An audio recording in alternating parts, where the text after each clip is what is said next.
Today we are going to talk about how weather is still impacting some cruises. Also, the current Princess promo just started last week, and I want to go through some of the details with you so that you can be aware of what to expect. Also, a brand new Carnival cruise ship is going to be sailing into the port of Galveston this week, and I've got some more details for you. And finally, some itineraries that I want to put on your radar, because I think to me it really changes how we are going to be cruising in certain parts of the world, and I'm really excited about it. So let's go ahead and get started.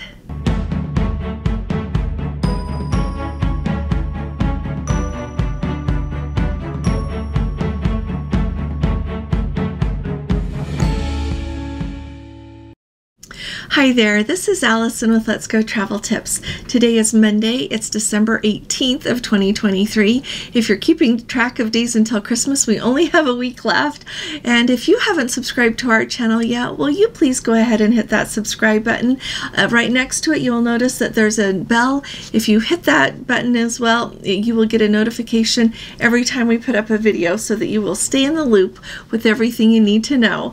Now, also, I really appreciate your support when you give me a thumbs up for my videos. Amazingly, it makes more of a difference to YouTube than you might think. And if you hit that thumbs up today, you're going to be stuck in less Christmas traffic. The traffic's going to flow smoother for you, so go ahead and hit that thumbs up. Let's go ahead and start at the top about the weather. So I told you on Saturday and even some on Friday about how weather is impacting cruises there in the Bahamas, in South Florida, and that whole storm system was going to be moving up the eastern seaboard.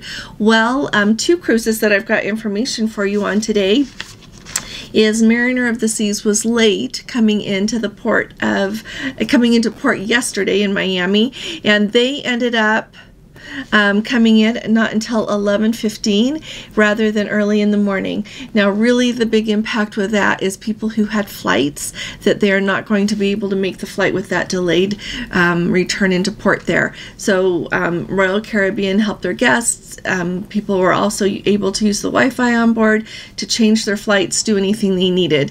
I know that we never know when a cruise is going to be late coming into port, but at the same time, I always make our flights for in the afternoon. I don't ever make a flight. The only one time I have made a flight in the morning, and it was out of Los Angeles when I was on the Discovery Princess, and I made an exception. I think I needed to be home for something that afternoon and wanted to be here. Other than that, we just always plan our flights a little bit later, but there's really no way you can plan around this. But I thought I would give you a heads up, let you know what happened with their cruise. And then also, this was really interesting to me, the MSC Merveilla. They sailed from New York yesterday, and they were supposed to be going to Florida and the Bahamas on their cruise this week. Well, by last night, they had pulled into Boston, and they were going to wait out the storm there through tomorrow and Tuesday. So then they are going to completely change the itinerary. Instead of heading down to Florida and the Bahamas, they are going to be calling in Portland, Maine, and then also St. John, Newfoundland, before they return to New York at the scheduled time. So that is an entirely different itinerary, entirely different area that they're going to. I think of the people who boarded there in New York and thought they were going somewhere warm. Hopefully they've got their coat because they were in New York, and can buy a sweatshirt or something to keep them extra warm as they head north rather than south. Let's talk about the Princess promo. Like I said, it started last week, and it is going clear through February 29th of 2024. Clearly, we've got a leap day, so we get an extra day in 2024. But I want to tell you about this so that when you see the headlines of what's included, you'll have a little bit more information. I spent a lot of my time this weekend helping people try to understand that everything is not always what the headlines say, and so I thought it might be of value to all of us. So first of all, when a lot of all the cruise lines put out what their promos are, you know, in big words and everything, there are always asterisks that include the terms and conditions. So when you see the headlines, you can get excited, but it's also really important to know how that translates into how you can use it on your cruise. So first of all, with Princesses, they talk about up to 40% off your cruise, a free free room upgrade, and free third and fourth guests. So here's some things that I think are really important to know. First of all, that 40% off applies to certain cruises, and it is not 40% off the rate that you paid for the cruise. It is not even 40% off the rate of what the cruise is being offered for right now. 40% off often applies either to what it was when it launched or at some point in time. But and then also when you look at those rates and you look at them on the Princess website, that 40% off or whatever it is they're offering is already calculated into that. So you don't look at a cruise online and it's $1,000 and you think, well, I'll be paying 40% off of that. Nope, that whatever they are quoting online includes whatever percent they have taken off. So remember that. Another important thing to remember is with the third and fourth guests sail free. First of all, when third and fourth guests do sail free, that means that the cruise fare is zero. You still have to pay like the port fees and taxes that go along with that sailing. So be aware of that. In addition to that, that also only applies to certain sailings. It's not to all of the cruises that Princess sells. Alrighty. The last thing I think is what is causing the largest amount of confusion, and it says free room upgrade. So the way Princess is running that for this promo is you have to upgrade to another cabin within the same type of stateroom. So an interior to an interior cabin, a balcony to a balcony, mini suite to a mini suite, and it's not even offered on like some of this on the suites and some of the cabin categories. And it only applies to certain categories, and it only applies like on certain sailings. It's a it depends on availability. And so let me give you an example to someone I spoke with last night. So they've got an interior cabin. They've got a really good location for their interior cabin.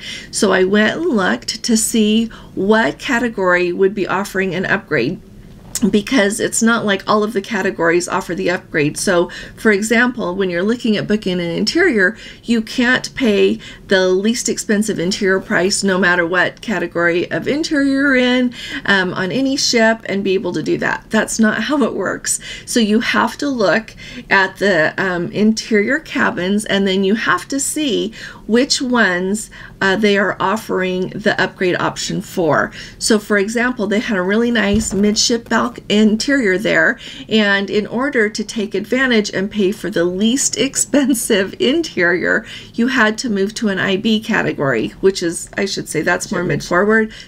So that IA is midship. IB is more your mid-forward and your mid-aft. So in order to get the cheaper rate, you had to move to that only on certain decks, okay? So there are really a lot of strings attached to this offer. So absolutely, if you want to see if you can move around, absolutely see if you can do that. But be aware that you are not going to be looking at paying for an interior and getting a balcony, and it's not as easy as it sounds to think, well, I'll just pay for the cheapest interior and stay right in my midship interior. So the reason I'm telling you that is so that when you look at things online, you're aware of how that works.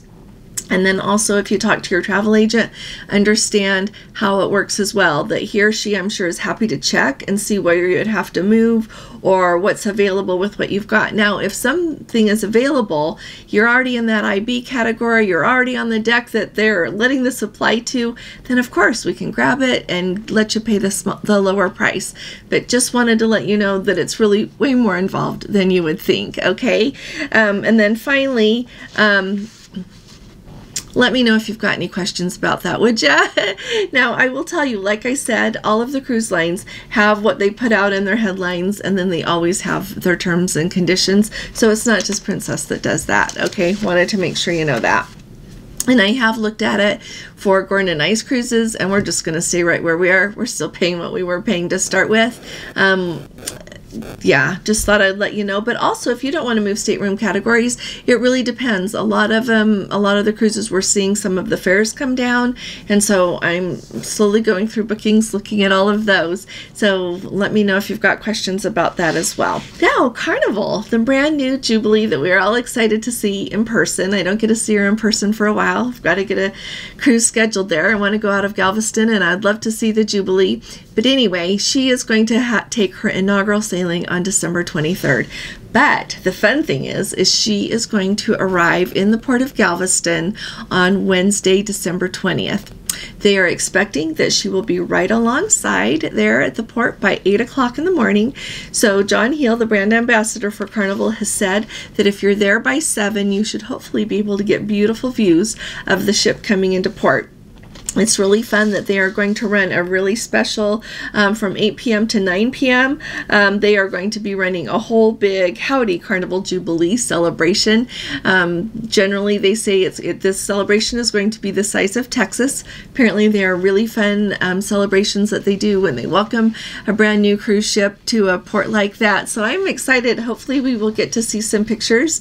Now, a really fun thing for those of you that live in Galveston or live close enough and you want to go see the Jubilee coming in, John Hill is encouraging people to bring banners saying, welcome, Carnival Jubilee, however you want to word that, however you want to do your banner. And he is going to give a prize for the best banner to welcome the new ship. So take your banner, get down there, and if any of you are there and take pictures of the Carnival Jubilee and you feel like sharing one with me, I would love to see it, and I'll share it on our channel. But I am very, very excited. It is always so fun to get a new ship.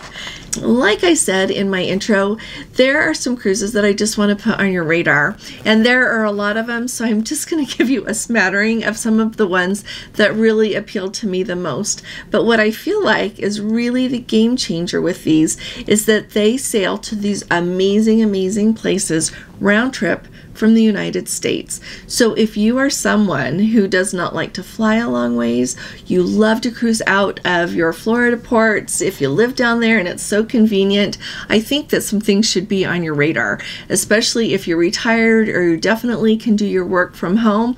And if you've got questions about these, I'm happy to help you book them. I'm happy to look at other ones with you. If you've got places on your bucket list, we can get you set up.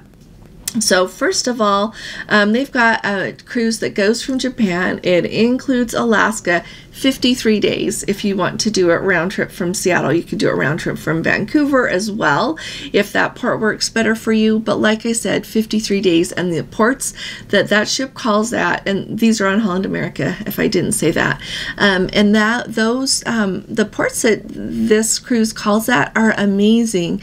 They go to so many places. You're going to be clearly almost 2 months at sea with this, but it is an amazing itinerary. They've also got like a 51-day South Pacific that's round trip out of San Diego, also a 56-day that's round trip out of San Diego. So many options to go see the South Pacific round trip there. They've got, if you are looking at taking a cruise and you're going over to Asia and you're going to be there, you're going to end in Singapore or be close enough to connect in Singapore, they have got this 28-day cruise that is round trip out of Singapore. It goes to the Coral Triangle. If you don't know what the Coral Triangle is, look it up. Or I could talk about that another day. You're going to see volcanoes. You're going to see the Great Barrier Reef. They've also got an ultimate Mediterranean cruise. Like if we were retired, I would be there yesterday. Round trip out of Fort Lauderdale. Ultimate Mediterranean, if you can believe it, round trip out of Fort Lauderdale.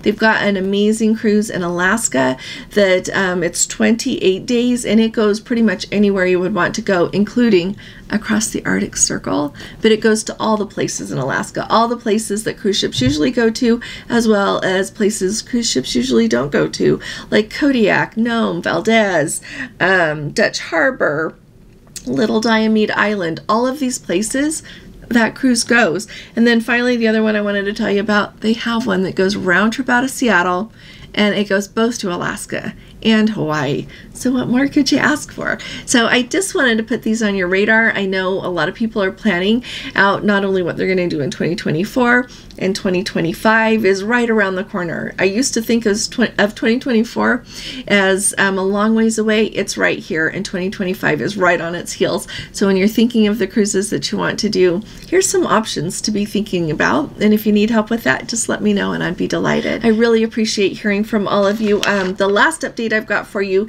is we've got a Let's Go family member on the Sapphire Princess. And this is really important to me because our Let's Go family members who are on the ship, they're the ones that I had told you a review about a couple of days ago, that they have done the chef's table both on the Island Princess as well as they just did it on the Sapphire Princess. And after doing it on the Island Princess, they were a little bit underwhelmed by the experience that they had on the Sapphire Princess.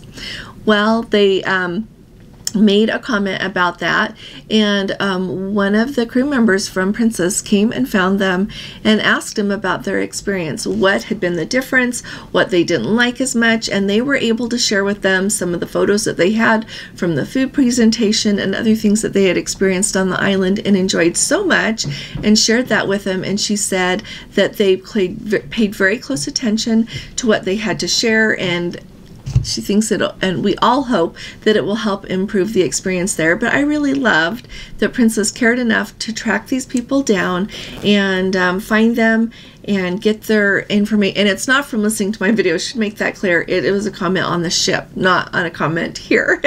But anyway, I wanted to let you know that things are looking up there. I am sure that the chef's table on the Sapphire Princess will be coming up a notch. If any of you are going to go on the Sapphire Princess soon and give that a try, let us know. The other news that I've got for you on the Sapphire Princess, to me, is really a great example of what we all need to remember to do when we're on a ship if we're faced with a similar situation. Let's Go family member shared that he had his Princess gift cards and wanted to add that to his onboard account, which we have always been able to do no problem. Now, I got down there to guest services and the rep at the desk said, no, we can't do that. No, can't do that. And so went back to his room. I guess he thought about it and thought, you know what, that can't be right. Went back down to guest services later, got another rep at the desk, and sure enough, she was very happy to add his gift card money to his onboard account. So here's what I want you to take away from that. I am really glad that he asked again so that we could all be informed. So if you know how something should work, and even if you're not sure, but it seems like that's how it should work, and one person tells you no, I hate to say this, go back again later and ask someone else. Alrighty, so I will be talking to you all again really soon. You all take really good care. God bless you. Love you. Bye-bye.